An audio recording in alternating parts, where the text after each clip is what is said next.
উলামায়ে কেরাম লিখে থাকেন যে বায়াত কয়েক প্রকার হয়। একটাকে বলা হয় বায়াত আলাল ঈমান, 1 নম্বর প্রকার। 2 নম্বর প্রকার হলো বায়াত আলাত তাআহ।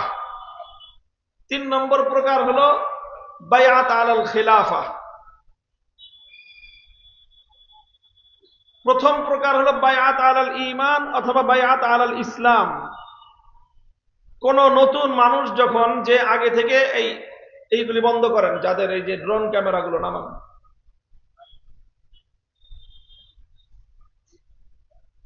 বায়াত আলাল ঈমান অথবা বায়াত আলাল ইসলাম যখন কবুল করা হয়, কোন মানুষ যখন ইসলাম কবুল করতে চায়, ঈমান গ্রহণ করতে চায়, তখন সে যুগে আল্লাহর নবীর কাছে এসে নবমুসলিমগণ তারা বায়াত আলাল ঈমান এবং বায়াত আলাল ইসলাম গ্রহণ করতেন।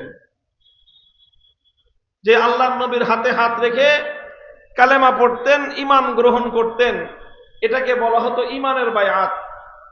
এটা হলো প্রথম প্রকার বায়াত। এটাকে বায়াত আলাল ঈমান বলা যায়, এটাকে বায়াত আলাল ইসলামও বলা যায়। আল্লাহর নবীর জীবন জুড়ে এমন বায়াতের অসংখ্য দৃষ্টান্ত খুঁজে পাওয়া যায়। 2 নম্বর বায়াত হলো বায়াত আলাত তাআহ, যে কোনো নেক আমল করার উপরে বায়াত কবুল করা। নবী করিম সাল্লাল্লাহু আলাইহি ওয়াসাল্লামের যুগে এরকম নেক কাজের উপরে নানা ধরনের বায়াত হতো। নবীজি এই বায়াতটা গ্রহণ করতেন। নেক কাজের মধ্যে নবীর যুগে সবচেয়ে বেশি যে বায়াতটা প্রচলিত ছিল সেটা হলো বায়াত আলাল জিহাদ। কি ছিল? বায়াত আলাল জিহাদ। জিহাদ করার জন্য আল্লাহর রাস্তায়, কিতাল করার জন্য আল্লাহর রাস্তায়, আল্লাহর দ্বীনের জন্য যুদ্ধ করার নামে, যুদ্ধ করার জন্য আল্লাহর নবী বায়াত গ্রহণ করতেন, শপথ গ্রহণ করতেন।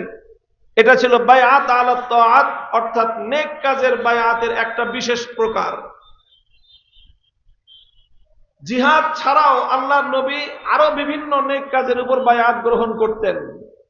কোরআনে কারীমের মধ্যে আল্লাহ পাক রব্বুল আলামিন সূরাতুল মুমতাহিনার মধ্যে এরকম বায়াত আলাত তাআতের একটা বিশেষ বিবরণ আল্লাহ পাক উল্লেখ করেছেন। ইয়া আইয়ুহান নাবিয়্যু ইযা জাআকাল মুমিনাতু ইউবায়িনাকা আলা আল্লা ইউশরিকনা বিল্লাহি শাইআন ওয়া লা ইয়াসরিকনা ওয়া লা ইয়াজনিন।